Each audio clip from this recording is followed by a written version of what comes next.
y le dice, ya hemos conversado con Esteban Torres, eso ya está tranquilo. Empecemos por allí. ¿Quién conversó contigo y de qué hablaron y cómo si estás tranquilo? A ver, este es un tema que inicia precisamente por las declaraciones del licenciado Del Chopo en un programa de televisión nacional. Con Carlos Vera en TC. Que eso, por supuesto, motiva primero inquietudes y, por supuesto, legítimas investigaciones en España y, por supuesto, en Ecuador. Yo hago un pedido de información el 19 de este mes al ministro de Relaciones Exteriores para que precisamente me entregue cualquier tipo de convenio, acuerdo, factura, porque a veces no siempre hay contratos, con específicamente esta cooperativa Quinema de Rafael Mayoral, que es actual diputado de Podemos, y solo por descartar si existen o no existen con toda la red de personas duras de Podemos. Ese pedido que iba a ser más bien un poco intrascendente, porque muchos de los pedidos de información que uno hace realmente no se conocen en la práctica, genera toda una bomba, si se puede decir, en España. Este tema se ha venido investigando desde hace mucho tiempo. A raíz de esto, yo sí converso con el licenciado Del Chopo, yo tengo una buena relación con él, converso y me dice que evidentemente hay problemas por este tema, que esto ha generado problemas, pero no pasó de eso. O sea, yo no grabo conversaciones ni tomo fotos de WhatsApps, pero yo no recuerdo que él jamás me haya dicho desiste de esta investigación, más aún cuando uno ya está enviada, o sea, es decir, no puedo retirar la investigación.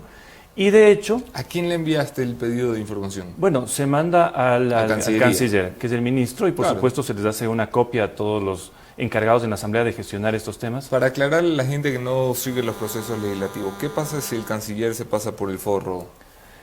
A ver, yo no quisiera todavía adelantarme a eso. ¿Qué es lo que ha pasado? El día de ayer vencieron los 10 días que establece la ley, el artículo 75, la ley orgánica de la función legislativa, para que me entreguen la información.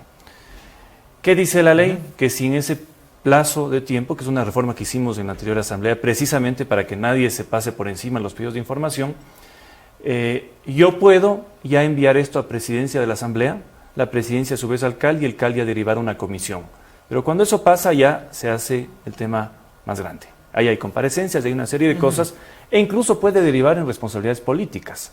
Yo ayer recibo, creo que a propósito precisamente de algunas publicaciones de La Posta, recibo a la 1:50 un comunicado de la Cancillería en donde me dicen que van a pedir los documentos a la misión diplomática y que me los van a entregar. Yo en esto también quiero ser cauto. Yo ya podría esto derivar a presidencia, pero yo prefiero que me entreguen los documentos porque tengo que procesarlos. Sí, claro. Voy a ser abogado del diablo aquí. Quién sabe, llegan los contratos, se revisan y no hay nada irregular, no lo sé. Pero necesitamos la información para procesarlos. Yo también tengo mis dudas.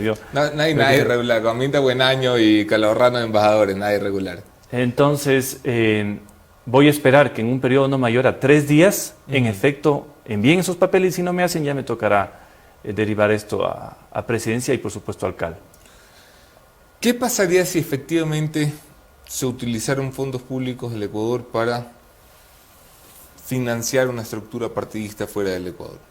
Bueno, sería muy grave y eso podría derivar incluso en responsabilidades penales, en investigaciones en fiscalía a ex embajadores y a ex cancilleres, todo el aparato del servicio diplomático exterior. ¿Por qué? Porque entiendo que esto no solo ha pasado en España y por eso esta es la primera punta de la investigación, porque al menos tengo información tampoco oficial y por eso la pediré más adelante cuando este tema concluya, de que lo mismo ha sucedido en la Embajada de Ecuador en Venezuela, en la Embajada de Ecuador en Argentina, en la Embajada de Ecuador en Italia, de lo que se conoce hasta ahora. Entonces, ¿qué es lo que se quiere saber aquí? Si se malutilizó plata de los ecuatorianos en financiar a comunistas extranjeros. Es como que comunistas, ultraderechosos, quien sea, pero políticos no, ultraderechosos no, porque no han sido... Pero es lo que... lo que voy, o sea, me da igual si eran de Podemos, o eran de Vox, o eran de la Virgen María. O sea, aquí no se financia a nadie con plata del Ecuador. Es como que yo llegue a la presidencia del Ecuador y me dedique a financiar a mis amigos de derecha vía embajada. No está bien. Entonces creo que sí se merece la verdad de los ecuatorianos, sabiendo además, y en esto sí puntualizo... Sí, pero me tranquiliza lo que me dices, la Cancillería te ha prometido enviarte ya... O sea, solicitar y enviarte luego los documentos. Ha habido una comunicación también de un embajador, no sé qué, me parece que eso tiene un rango importante en la Cancillería, diciendo que me va a hacer lo antes posible. Espero, eso sí, Anderson y personas que nos ven, que no me vengan con que hay cláusulas de confidencialidad y que por eso no se pueden dar. conozco los procesos de fiscalización que hacía mi padre en la asamblea, y a él incluso le entregaron ciertos contratos petroleros que tenían cláusulas de confidencialidad, porque era un pedido de un legislador para saber y investigar y sobre eso desarrollar pedidos. Entonces espero que en este caso no me vengan a decir que hay cláusulas de confidencialidad, porque los que se van complicando son ellos. O sea, es una información que debe ser pública, y en esto sí me atrevo también a decir algo tal vez impopular para algunos.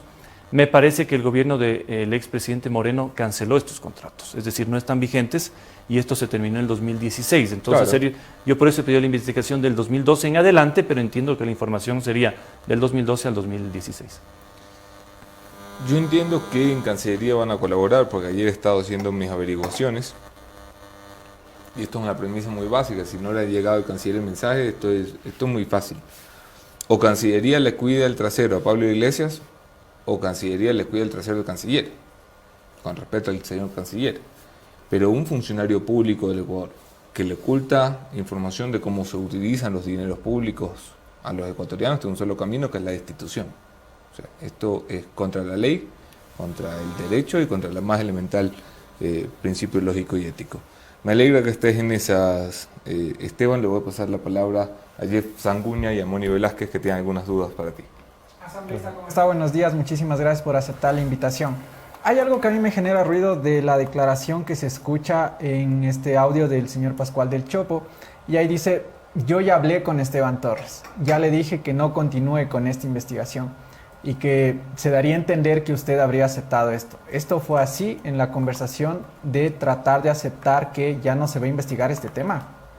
No, y de hecho no se ha parado la investigación al punto que continúa. No es que jamás se retiró. Si se hubiera retirado un pedido de información, que además es algo inaudito, quizás se podría decir que pasó algo así, pero no sucedió.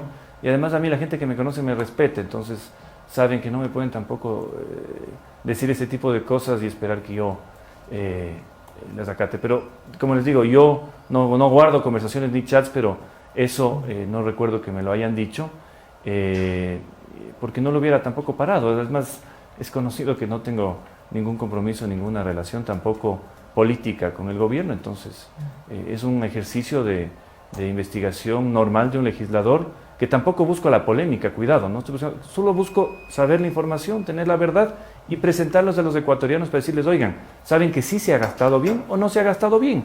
Pero lo que sí conocemos es que hay contratos en donde había un estudio jurídico que supuestamente ayudaba a los migrantes y solo ganaba el 2% de los casos. O sea, es decir, ni siquiera era algo, una buena asesoría, una buena gestión, y por eso presumimos que ese dinero pudo haber terminado en otros fines.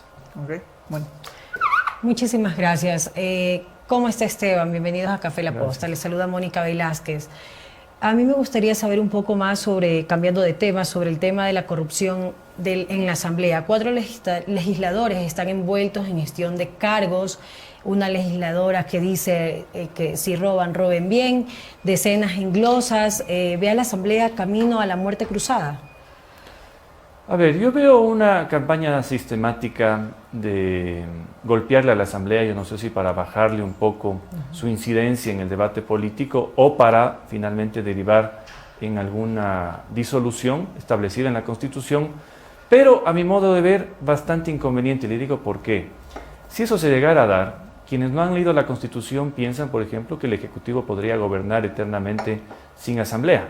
Eso no es posible según la Constitución. El rato que se disuelve la Asamblea se llama a elecciones inmediatas. Es decir, que en un periodo de 3 meses hay elecciones legislativas y presidenciales, con un entorno legislativo que yo creo que se puede repetir al actual. Cuidado, pensamos que porque en unas nuevas elecciones van a desaparecer los correístas, pachacutis, socialistas. No, quizás la configuración sea bastante similar. Pero eso sí, con un riesgo de que en el Ejecutivo hayan sorpresas, porque en un entorno político distinto puede pasar de todo. Entonces sí veo un poco de eso. La Asamblea también ha dado papaya, o sea, esto tampoco aquí hay que hacer un mea culpa, y creo que hay los mecanismos ya en la Ley Orgánica de la Función Legislativa para que cada proceso se sancione de acuerdo a su manera, sin ya excusas. Por ejemplo, el caso de la asambleísta Jiménez es muy claro, es distinto al caso de la asambleísta Cerda, que nos molesta, es terrible, pero no quedó más allá de declaraciones. En el otro caso hay pruebas contundentes y el único camino en ese sentido es la destitución. Y el resto de investigaciones, el rato que ya vayan al papel y se hagan efectivas, habrá que ver qué destino tienen, porque también puede ser que hayan declaraciones sin razón de ser o sin pruebas contundentes, y eso también hay que ir poco a poco. Tampoco se trata aquí de mandar todos a la hoguera, sino a los culpables a la hoguera. Entendí mandar todos a otra parte que no era la hoguera, ¿Ah? te lo juro. Yo dije, uy, esto ya se subió de tono aquí con Esteban. Esteban, siempre es un gusto conversar Gracias. contigo. Me encantaría tener más tiempo, pero tengo que recibir a mi tercer invitado esta mañana. También. Gracias por acompañarnos.